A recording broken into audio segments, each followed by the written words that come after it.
Hey everybody, it's Jean. It's May 14th, 2013, and it's 8:06 in the evening.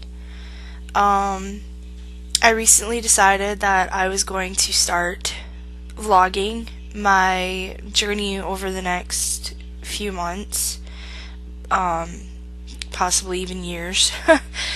um, As some of you may know, I have been seeing doctors and weight management specialists for a little over a year now, and it's been quite an experience, to say the least. I've always struggled with my weight, and I've never been happy with myself.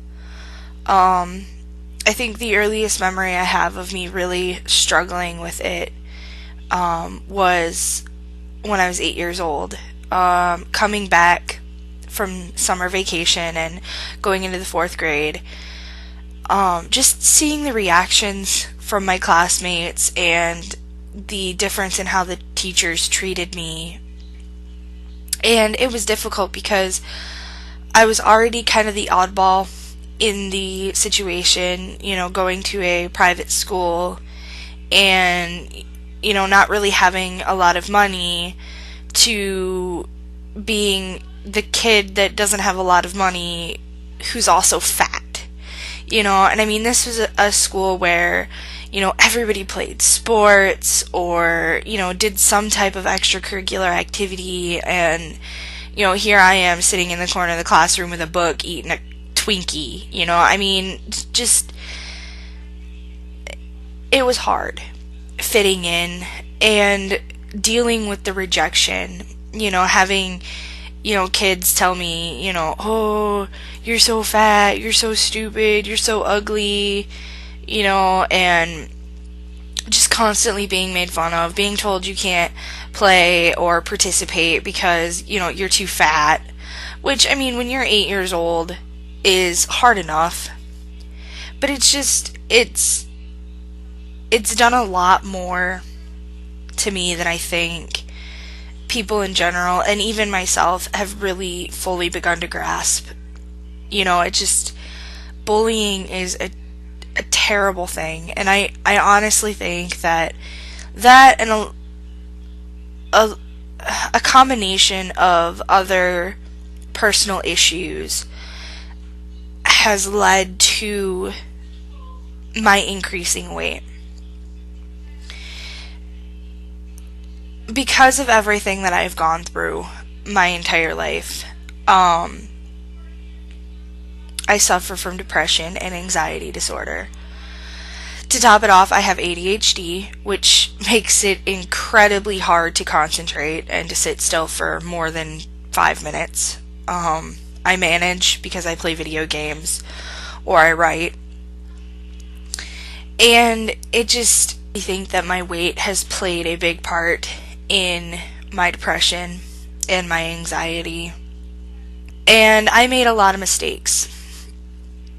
And I really do believe that my insecurity generated by my obesity led me to make those mistakes. Mistakes that I am not proud of. And because of that, it has led to this overwhelming guilt and disappointment with myself that just fuels my food addiction. I mean, that may sound really stupid to some people, food addiction. But the truth is, it's just like any other addiction. It controls your life. It consumes you. And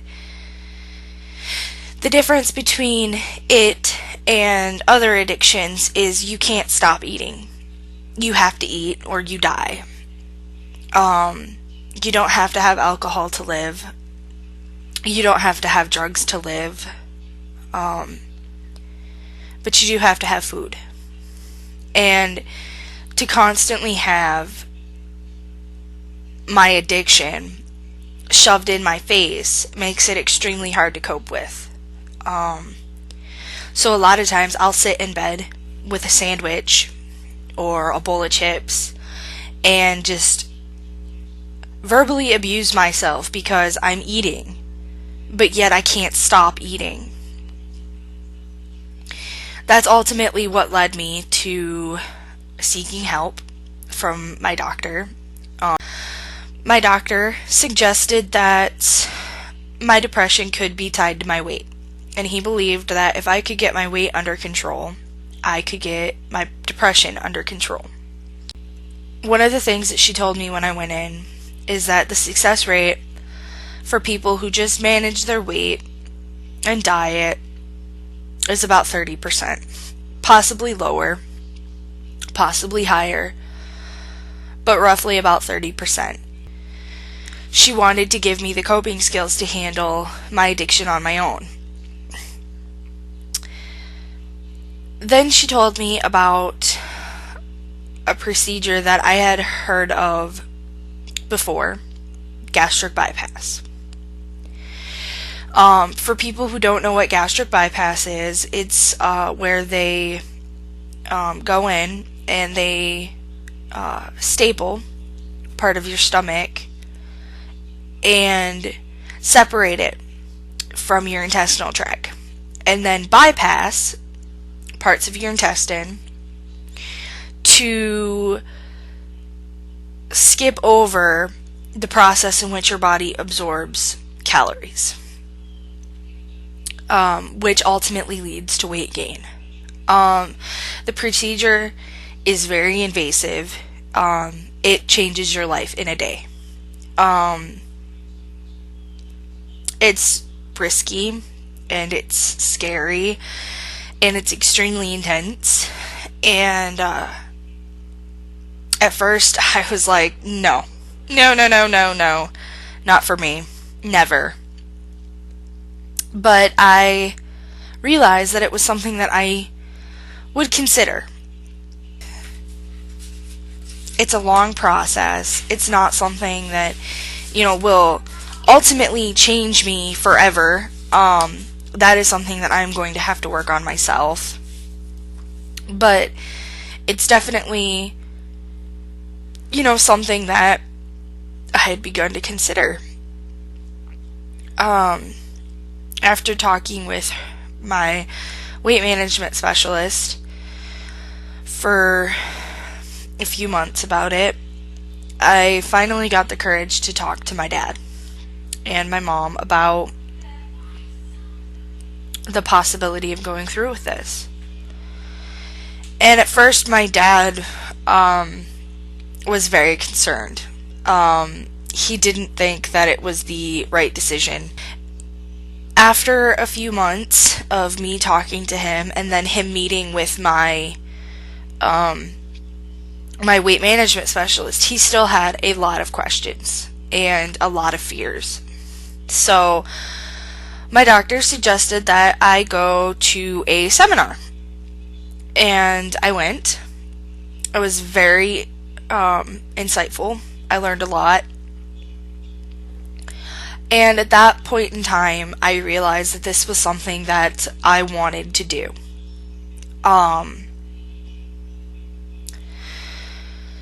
There may be some of you who realize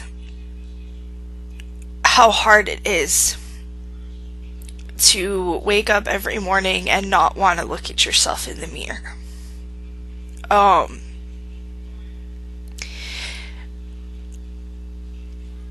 I've learned how to do my hair without having to look in the mirror. How to do my makeup looking at my cell phone. I don't like taking pictures because of how they make me look. This entire video I've been sitting here watching it and just hating how I look. And when you feel that low all the time,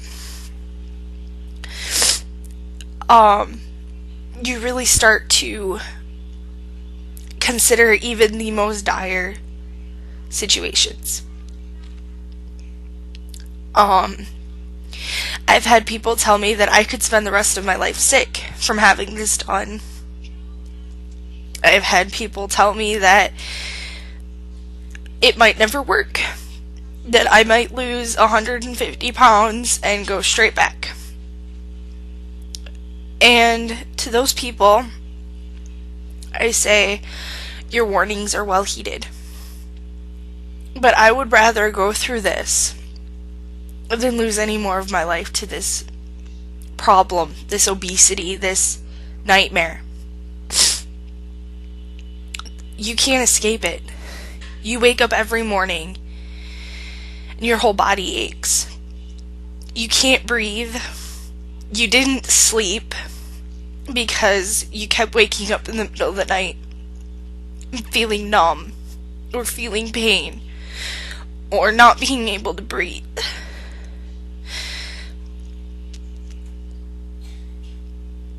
And then you get up and you go to work or you go to school and you see the looks on people's faces. That constant judging.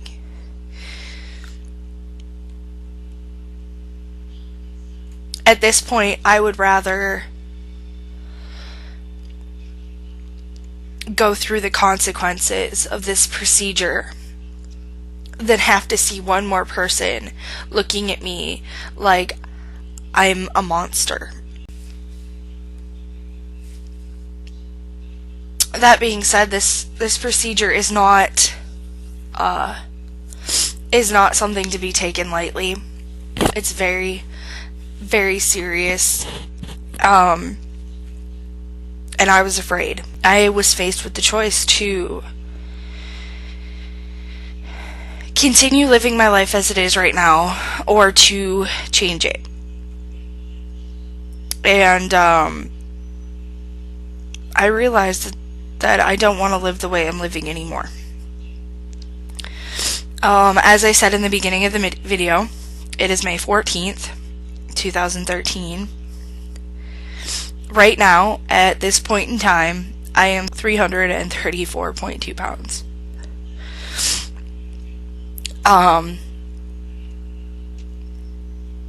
That's just crazy. So this is day 1 on my journey. I will be calling my doctor tomorrow to set up a new appointment to get my referral taken care of and to set in motion the process of having this gastric bypass done.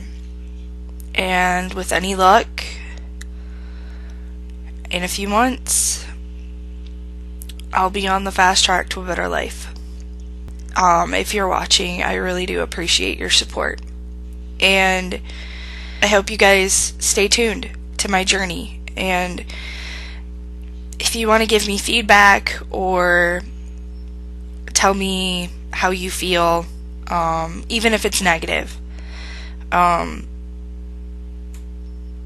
welcome it. I want to hear what people have to say.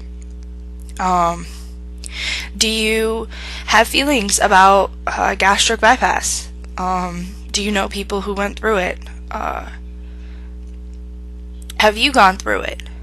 Have you suffered from bullying, and has it left you with not just emotional but physical scars? I want to hear back from you guys. So comment, like, share, subscribe. Love you guys.